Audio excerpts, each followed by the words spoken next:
Hey, I'd like to welcome you to another episode of Mission Matters. My name is Adam Torres, and if you'd like to apply to be a guest on the show, just head on over to missionmatters.com and click on Be Our Guest to apply. All right, so today I have Mark Gorman on the line, and he's CEO of Matrix Solutions. Mark, welcome to the show. Thanks, Adam. Thanks for having me. All right, Mark. So excited to have you on the show today. This is one of my favorite topics and angles. So transformation, what's going on in media, and really how Matrix Solutions is assisting media companies. I mean, lots of changes happening. So I feel like having you on the show gives myself and our audience a bit of an insider view of what's going on behind the scenes in media. I'm so excited to get into that. But before we do, we'll start this episode the way that we start them all, with our Mission Matters Minute. So, Mark, we at Mission Matters, we amplify stories for entrepreneurs, executives, and experts. That's our mission. Mark, what mission matters to you? So our official mission at Matrix is we empower media companies with intelligence, technology, and expertise. And when we think about that, why does that really matter? Because that's your show. When you think of media and what it contributes, it really does two things, right? It entertains us and it informs us. Those are the primary two components that media delivers to us as an audience. And they may do it well, they may not do it well, but those are the two components. And so for us, when we think about it, we think about in terms, particularly of the traditional media. You think of television, radio, the move to OTT, things like this from the traditional media world. How do we help them really monetize their advertising inventory in a way that allows them to produce more, better content? They entertain us better, they inform us better. So in today's world, when you think of it in 2021, globally, I think they spent 670 billion or so on advertising. It's a lot of money. It's a big number. My goal is only to capture like 10% of that. And we here in the United States, of course, we're a large chunk of that. But when you think about what's happened in the United States, 3 companies dominate advertising revenue today: Google, Facebook, and Amazon. They account for over 50% of ad revenue in this country. Man. And the top 5 largest traditional media companies barely touch what Amazon makes. Mm-hmm. So why does this matter? Well, first of all, we can talk about entertainment, sure. The quality of entertainment that you might find on those different streams certainly could be different. And we get into that later if you want to know how. But really, for me, even more important is to inform. So if you think about it, media traditionally has really been a watchdog for us as citizens of this country. And you look at what's happened in newspapers. Study after study will show you that as different localities lose their newspapers, local government corruption goes up. It's a fact.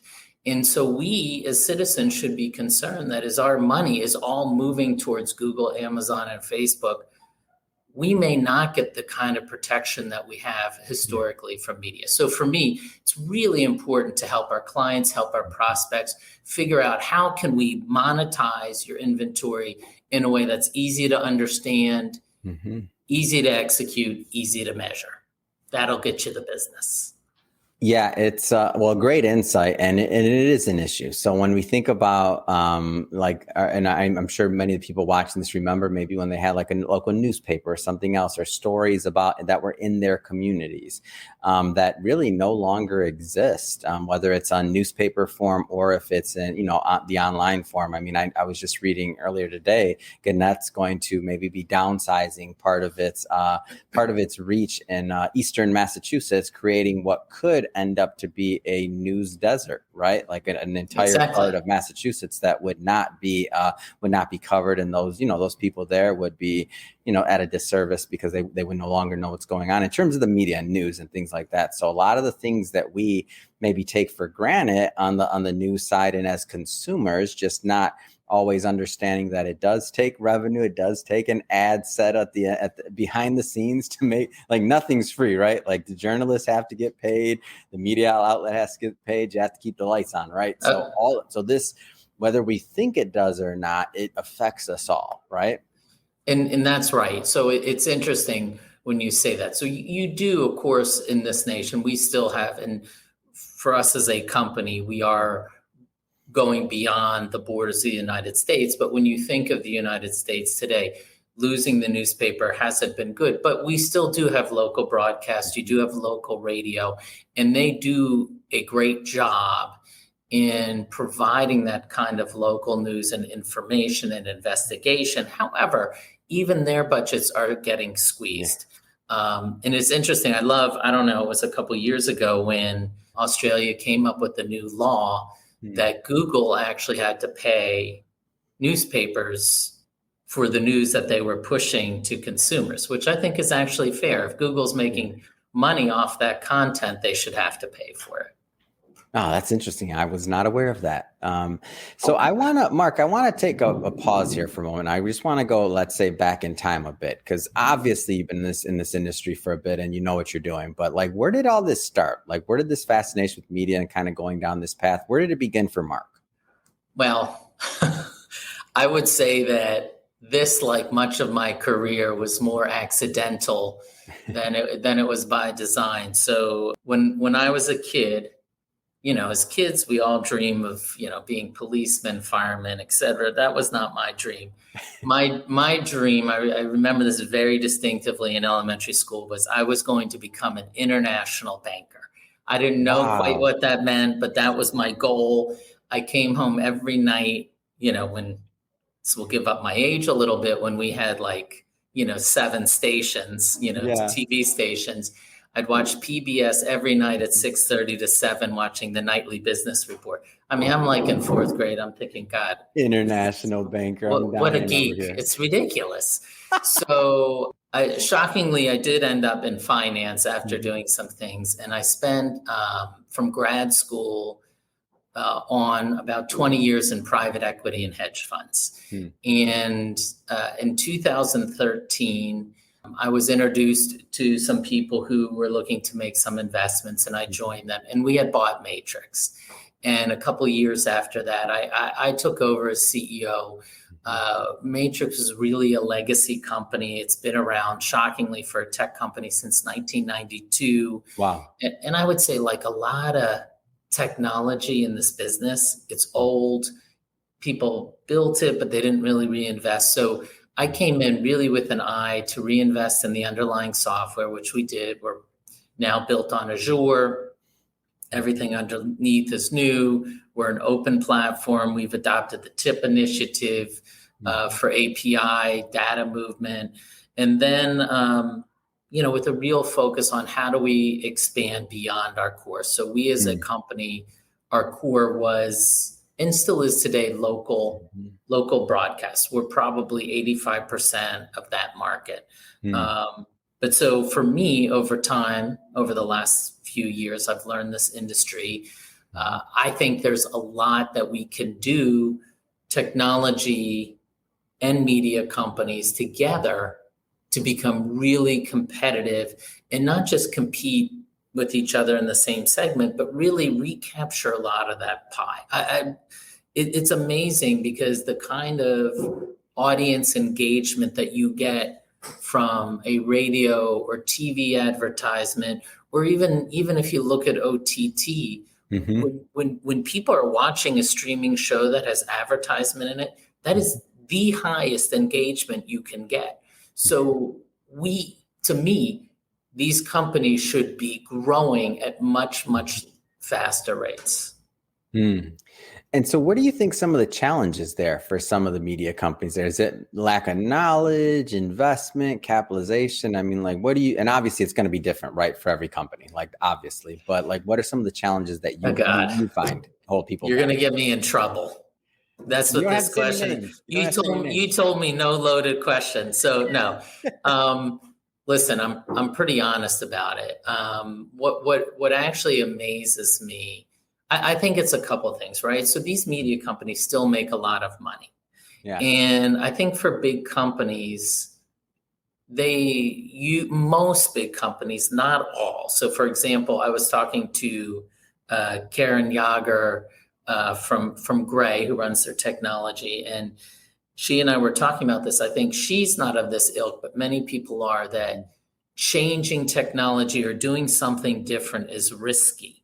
No, the risk is doing the same thing. And Karen's like, I always want to try new things so that I can move our company forward. Mm-hmm. And for me, I think one of the hurdles is you have a lot of legacy. You have the agency side that needs to buy in, and they're reluctant. And then, there's sort of like everybody's feeding off this thing until it's dead, rather than saying, hey, how do we adopt so that we can actually grow and prosper? So I think that is one of the biggest challenges. I do see as another challenge, frankly, not always, but it's, I would say, not as common, though I have an example where this is completely incorrect and for us. But a lot of times I think I've been told by media companies, why don't you guys just build the software and then we'll test it and see if it works for us or not? And I always say, listen, we need you as a partner, because then the chance of us building what's really going to be applicable and help the future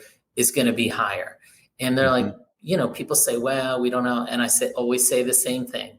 It's your choice. But if I do it and I do it all on my own, I'm from finance. The person who takes the risk makes all the money. You're from finance. The risk taker makes the money. Yeah.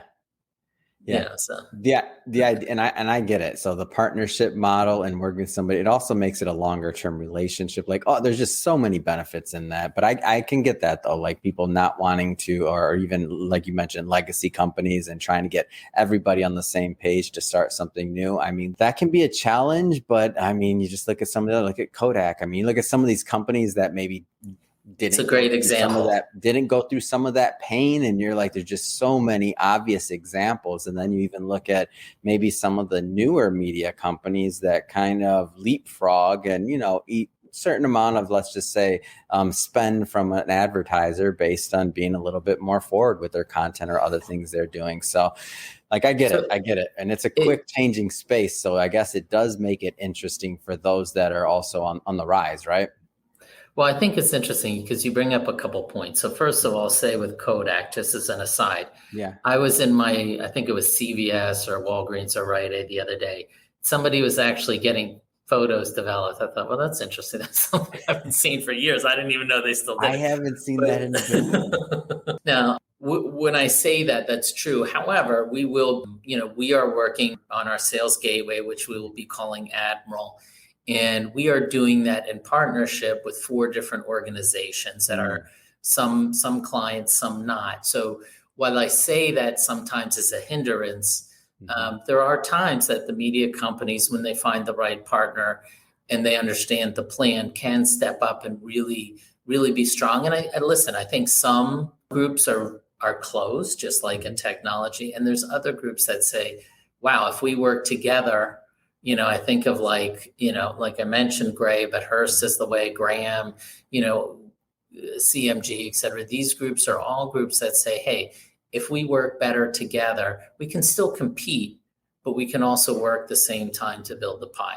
I'm going to say one other thing, because I know I'm like, now you got me started. I wanted to. That was the point. Come on. Inherently, right? I'm changing topics here, but here's why people like Netflix are winning and getting viewers. And there's a content issue, and it applies to advertising as well. So on the content side, people look at Netflix, et cetera, right? Why do people watch Netflix so much? It's not because they make great content. Listen, do I watch Emily in Paris? Sure, I do. Sure, I think we all do. It's like bazooka bubble gum. I mean, it tastes pretty good. It doesn't have much substance. Is it great acting? Is it really a great show? If this was against MASH or Frasier or Friends, not lasting that many years, no. Would it be on network television? I don't think so. But I mean, it's not bad, but it's just easy, right? And I hear this all the time. I forget, somebody maybe from CBS or ABC saying, if we believe if we have great content, we'll get the consumers and therefore we'll get the revenue. That's wrong.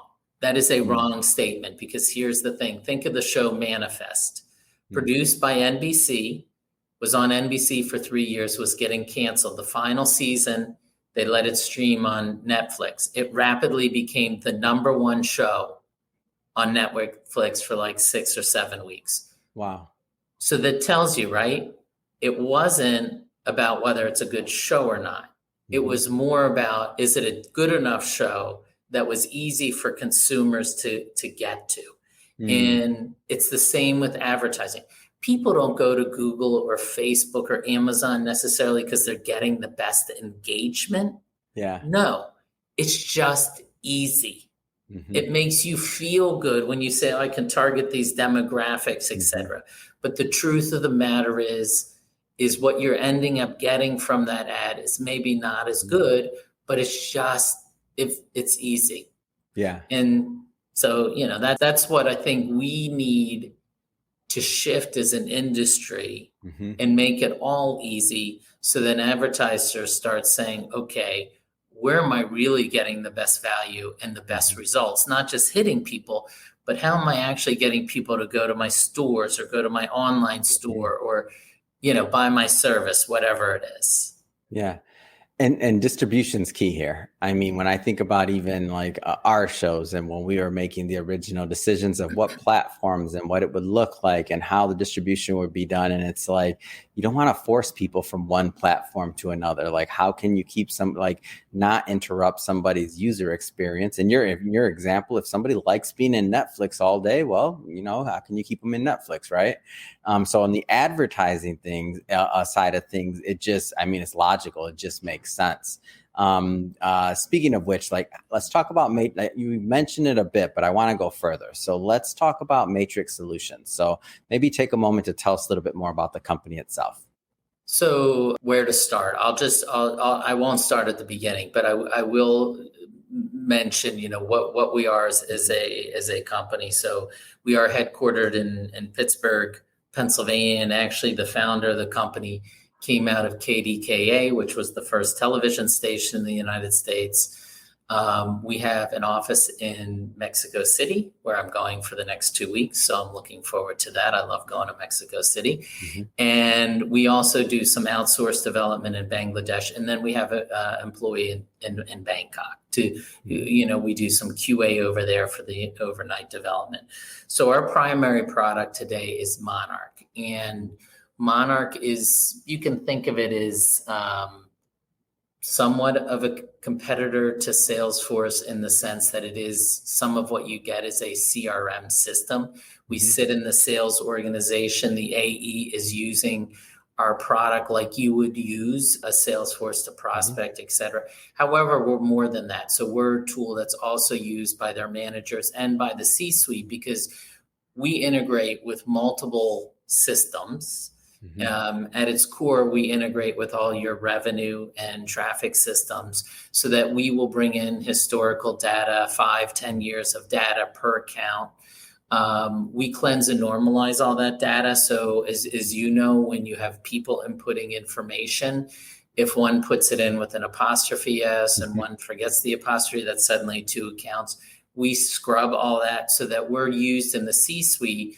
And a majority of our clients will use our product to forecast their advertising revenue going forward. So we're really a business intelligence tool that allows the management and the C-suite to understand where you've been, where you are, and where you're going, as well as enabling the sales team to maximize and really manage their revenue. So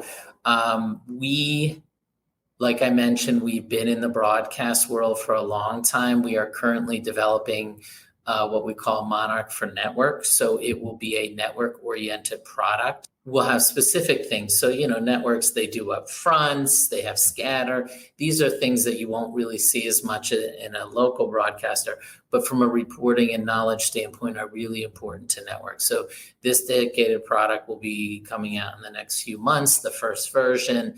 And so certainly any network listening who would like to join our network client base, you're welcome to contact us. www.matrix4media.com. And then the other product line that we've been working on, as I mentioned, was Admiral. This is a sales gateway, or we call it a media ad sales console. It's really going from buyer demand all the way through order fulfillment, and it's creating an automated converged workflow. So it's interesting. We had a client, and this is a couple years ago, but they had 187 different software vendors in their sales stack. It's ludicrous. Yeah, it's legacy and layers. When you say 180 something, I'm thinking, it's hard. Like you accumulate those over time, right? Like decades, possibly in that case. Like you get one solution to solve one problem, you need another to solve another. I mean, media business, no different than any other business. You have a lot of softwares over time. But I'm just cringing because I'm like, go ahead, please. It's insane, and nothing was integrated. Like in a lot of our clients, they don't have that many integrations because we do it from get-go. Like in your installation, we build out integrations. We do try to do some of that coordination. So the sales gateway is really looking to ingest buyer demand. So agencies are putting out RFPs, whether through MediaOcean, Strata, Hudson, et cetera. We're ingesting that. You're able to render it and build what we term a converged proposal. So in the sales side, the salesperson will see all their inventory that's available, whether it's traditional, impressions-based, linear with dynamic ad insertion. So it's our intention that as we build this out over the next, so it should be released, the first version, let's say, I hate to give a timeline, engineering's going to panic. Yeah, they will. But let's just say you should expect it sometime next year in 2023. But some things will be coming earlier that people could, if they were interested, start getting on. And there's functions that they would have. But then after that, we will be working to develop impression-based dynamic ad insertion. So we're talking to people about incorporating technology that will allow you to be able to do that dynamic ad insertion over live television onto the ATSC3 platform. So for me, this is a big step forward because I view this system and our obligation to our clients is providing this system that not only automates, provides the converged layer, but also helps them transition from the traditional way of selling to the way you would buy digital. And we're doing it all from the sell side, right? So there's the buy side, the agencies, and as you may know, in digital, the technology is separate, right? They come together, but you have the DSP, the SSP, all these different components. Well, for the most part, in the traditional world, everyone has been developing for the agency side, saying, well, you got to give agencies what they want. So the sell side has been resident in getting on board because they're like, we don't want to just throw our inventory on there, have no control, like what happened in digital, and then it's a commodity game. So we said we need to develop a software that empowers our clients, but also helps make a system that gives them efficiencies and makes it easier all around into the ecosystem to make it competitive.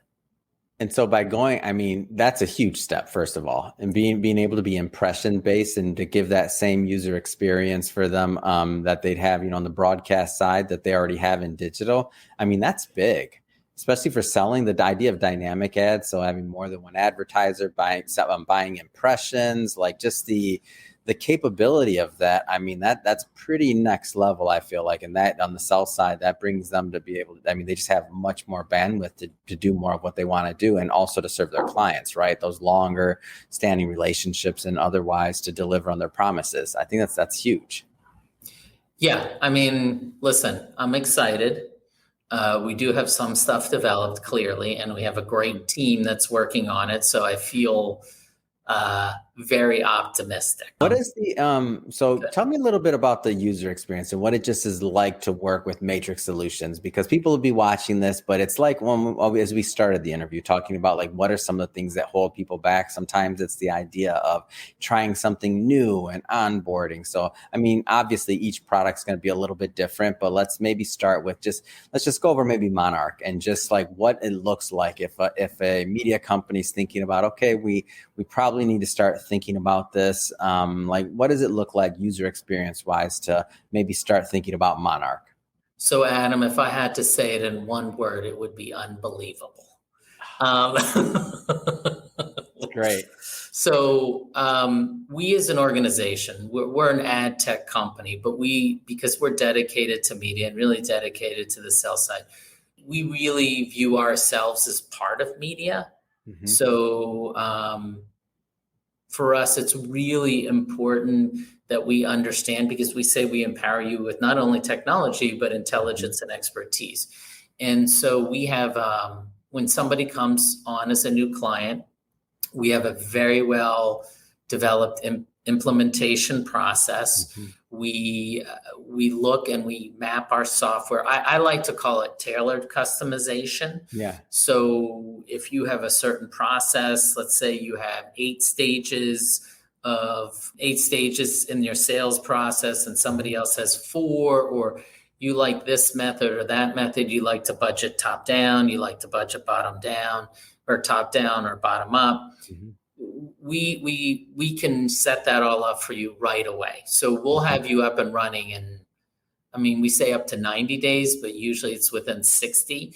We also do upfront training to get everybody on board. We have customer service so that people can call in or they can chat, really to encourage you to use the software. And we, of course, with all of our clients, we have embedded software. So we monitor how your team is using the software. And so everybody has different priorities. Mm-hmm. So if your priority is, for example, that everybody has to get their pipeline in, we can monitor that for you, and we work with your managers to give them that information and to really help move your objectives forward with a product. So it's a very different than you would see from a bigger generic tool like a Salesforce or a Dynamics. They're giving you the technology. That's it. I mean, they're not even going to do any customization for you.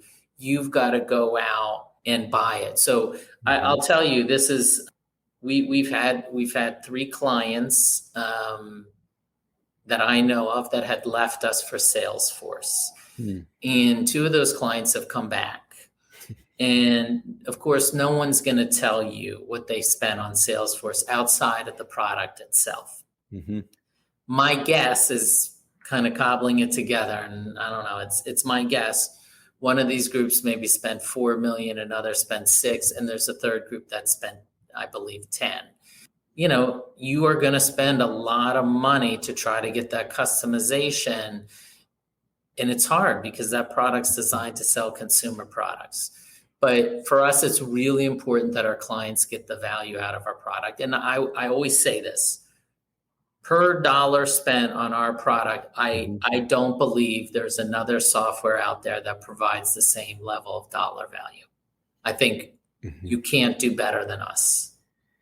Yeah. And that type of, and that's why I asked you the question, by the way, was because I feel like a lot of times when the decision is made to implement, then it can sometimes, after contracts are signed, right, like things become a little bit different at times with onboarding or otherwise. So the fact that Matrix Solution is, living up to its word of making things easier on these companies, I mean, makes sense.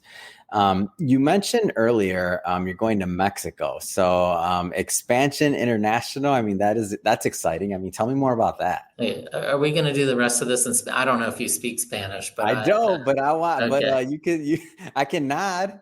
Okay.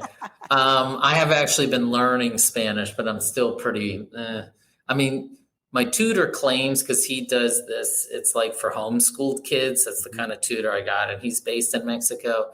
And according to the tests, I'm now at intermediate level, but I don't feel that way. I don't feel that way at all. So, we are primarily US based. We do have some Canadian clients, and we have been working to expand our international client set. So we're starting in Mexico, looking to expand there.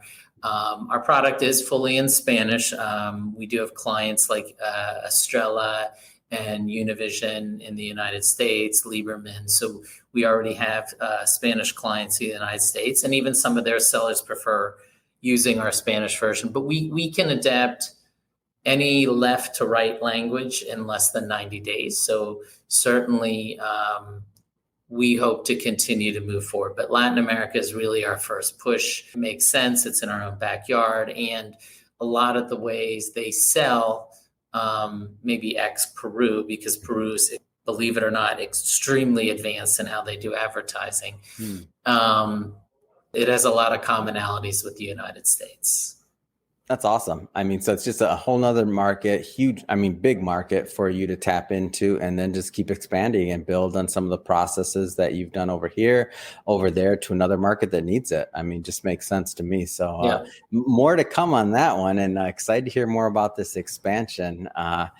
But I just have to say, I know you're busy expanding internationally, handling your current clients, doing what you do. New software, obviously coming out, new platform. What's next? I mean, what's next for you? What's next for the company? Well, I mean, that's a lot. It is a lot. I think they say in Spanish, es mucho. I knew that one. I told you, I don't think I'm that good. Yeah, for us, that's really our focus. As I mentioned, it's not just international, but our expansion to network in the United States. We're also looking at the MVPD market, the cable market. So we really do have plans. We've built such a strong foundation technologically that at this point, I'm very confident in what we can deliver to our existing clients, but also to new markets. So for us, this is a real focus. We're very determined to make a difference. I will mention that not only do we offer technology, but we also have things like the Media Ad Sales Council, where we've gotten together and they're meeting as we speak. I say they put the meeting in conjunction with this, so I wouldn't be on the call. But this is a group of senior folks in the media industry, mainly from the sell side, but also some buy side representation. And our whole point there is to talk about what are critical issues that we need to tackle over the next couple of years, and what are our suggestions for doing that, so that we can start helping drive those conversations, so that we as an industry can move together to solution. It's not saying that we're going to say, here's the standard that you should use, but if we can come up with points of view and ideas and concepts that we as an industry can rally around, it just helps all of us. So these are all the things that we're doing. It's awesome. Well, Mark, been great having you on the show. If somebody's watching this and they want to learn more about Matrix Solutions and really just to follow the journey, I mean, what's the best way for them to do that? Sure. So as I mentioned, we have our website, www.matrix4media.com. But we welcome anyone to call us, reach out to us. I mean, my email is mgorman, Gorman, @matrix4media.com.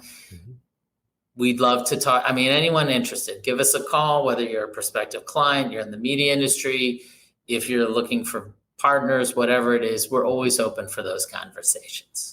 Fantastic. And we'll put all, for the audience, we'll put all of that information in the show notes so that you can just click on the website and head right on over. And speaking of the audience, if this is your first time engaging with the Mission Matters platform or listening to an episode, just to let you know, we're all about bringing on mission-based entrepreneurs, executives, and experts, and having them share, why do they do what they do? Like, what gets them motivated to go out there into the marketplace and really into the world to make a difference? If that's the type of content that sounds interesting to you or inspiring or motivating, we welcome you to hit that subscribe button, because we have many more mission-based individuals coming up on the line, and we don't want you to miss a thing. And Mark, congrats again on the international expansion, and all of the other, all of the great opportunities you're working on, and really appreciate you coming on the show. So thank you. Thank you. Really appreciate it, Adam.